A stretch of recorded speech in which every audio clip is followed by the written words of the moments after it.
নমস্কার বন্ধুরা, আমি শর্মিষ্ঠার কিচেনে সবাইকে স্বাগত। আজকে আমি আপনাদের সঙ্গে একটা দুর্দান্ত রেসিপি শেয়ার করব, দই পনির। চলুন দেখে নিই কিভাবে বানাই। আজকে আমি আপনাদের সঙ্গে দই পনিরের রেসিপি শেয়ার করব। এখানে আমি 200 গ্রাম পনির নিয়ে নিয়েছি। পনিরগুলোকে আমি এরকম চৌকো চৌকো করে কেটে নিয়েছি। দই পনিরের জন্য আমি একটা মশলা তৈরি করে নেব। তার জন্য আমি একটা মিক্সিং জার নিয়ে নিয়েছি। এর মধ্যে আমি হাফ ইঞ্চি আদা নিয়ে নিয়েছি। আদাটা আমি দিয়ে দেবো। আর 4টে কাঁচা লঙ্কা নিয়ে নিয়েছি। কাঁচা লঙ্কাটাও আমি দিয়ে দেবো। আর এখানে আছে চালমগজ আর পোস্ত, সেটাও আমি দিয়ে দেবো মিক্সিতে। আর এখানে আছে কিশমিশ, সেটাও আমি মিক্সিতে দিয়ে দেবো। এবার আমি অল্প একটু জল দিয়ে এটা পেস্ট করে নেব। আমি একটা মিহি পেস্ট তৈরি করে নিয়েছি। আমি বাটির মধ্যে টক দই নিয়ে নিয়েছি, আর টক দইটাকে আমি একটু ফেটিয়ে নিয়েছি। এর মধ্যে আমি কিছু মশলা দিয়ে দেবো। এখানে আমি হাফ চামচ জিরে গুঁড়ো দিয়ে দিলাম, আর হাফ চামচ ধনে গুঁড়ো, আর হাফ চামচ গরম মশলা গুঁড়ো। এবার আমি মিক্সড করে নেব। এইভাবে মিক্স করে নিলে তাহলে দইটা তরকারির মধ্যে আমি যখন ব্যবহার করব তাহলে আর দইটা কেটে যাবে না। আমি গ্যাসটা ধরিয়ে দিয়ে কড়াইটা বসিয়ে দিয়েছি। কড়াইয়ের মধ্যে আমি তেল দিয়ে দেবো। এখানে আমি সাদা তেল ব্যবহার করছি। এবার আমি তেলটাকে ভালোভাবে গরম করে নেব। তেলটা ভালোভাবে গরম হয়ে গেছে। এবার আমি পনিরগুলোকে ভেজে নেব। তার আগে আমি কড়াইয়ের মধ্যে একটু নুন দিয়ে দিলাম। এবার আমি তেলটাকে ভালো করে নাড়িয়ে নিচ্ছি। এবার আমি পনিরটা ভাজলে তাহলে পনিরের মধ্যেও নুনটা ঢুকে যাবে, আর পনিরটা রান্না করার পর খেতে খুব ভালো লাগবে। এবার আমি পনিরটাকে লাল লাল করে একটু ভেজে নেব। পনিরটা ভালো করে ভাজা হয়ে গেছে। এবার আমি তুলে নিচ্ছি।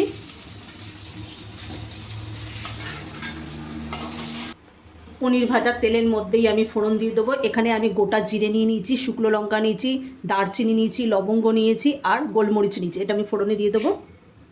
এবার আমি ফোড়নটাকে সুন্দর করে ভেজে নেব। আর ফোড়নের থেকে একটা সুন্দর মিষ্টি গন্ধ বেরোচ্ছে।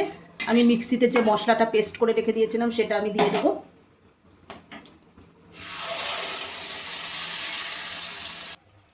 এবার আমি মশলাটাকে ভালো করে ভেজে নেব। এর মধ্যে আমি স্বাদ মতো নুন দিয়ে দেবো। এখানে আমি স্বাদ মতো নুন দিয়ে দিলাম। মশলাটা আমি ভালো করে ভেজে নেব। যতক্ষণ না মশলা থেকে আদার কাঁচা গন্ধটা চলে যাচ্ছে ততক্ষণ আমি ভেজে নেব। এবার আমি টক দইটার সাথে যে মশলা মিক্সড করে রেখে দিয়েছিলাম সেটা আমি দিয়ে দেবো। এবার আমি ভালো করে নাড়িয়ে নেব। দেখুন কত সুন্দর টকবক করে ফুটছে। এর মধ্যে আমি 2টো চেরা কাঁচা লঙ্কা দিয়ে দেবো। আর আমি এর মধ্যে মিক্সিং জার ধুয়ে অল্প একটু জল দিয়ে দিয়েছিলাম। এখানে আমি 2টো চেরা কাঁচা লঙ্কা দিয়ে দিলাম। এবার আমি পনিরগুলো দিয়ে দেবো ভেজে রাখা। এবার আমি ভেজে রাখা পনিরগুলো দিয়ে দেবো।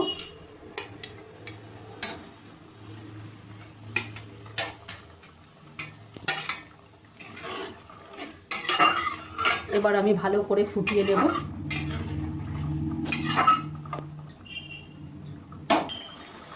পনির দেওয়ার পরে একদম টকবক করে ফুটে গেছে। এবার আমি ওপর থেকে একটু কাসুরি মেথি ছড়িয়ে দেবো। এবার আমি ভালোভাবে নাড়িয়ে নেব। দেখুন একদম ঘন হয়ে এসছে। আমি আর একটু ফুটিয়েই নামিয়ে নেব, তাহলেই আমার রেডি হয়ে যাবে দই পনির। আপনারা একবার অবশ্যই এইভাবে বাড়িতে বানিয়ে খেয়ে দেখবেন। রুটি, লুচি, পরোটা, ফ্রাইড রাইস, পোলাও সব কিছুর সাথেই একদম অসাধারণ লাগবে। না খেলে আপনারা বুঝতেই পারবেন না যে কতটা টেস্ট হচ্ছে। আপনারা একবার অবশ্যই এইভাবে বাড়িতে বানিয়ে খেয়ে দেখুন, একদম দুর্দান্ত লাগবে। দুর্দান্ত স্বাদের দই পনির একেবারে রেডি। আপনারা একবার অবশ্যই এইভাবে বাড়িতে বানিয়ে খেয়ে দেখবেন, একদম অসাধারণ লাগে। রেসিপিটা ভালো লাগলে লাইক, কমেন্ট, শেয়ার এবং সাবস্ক্রাইব করতে ভুলবেন না।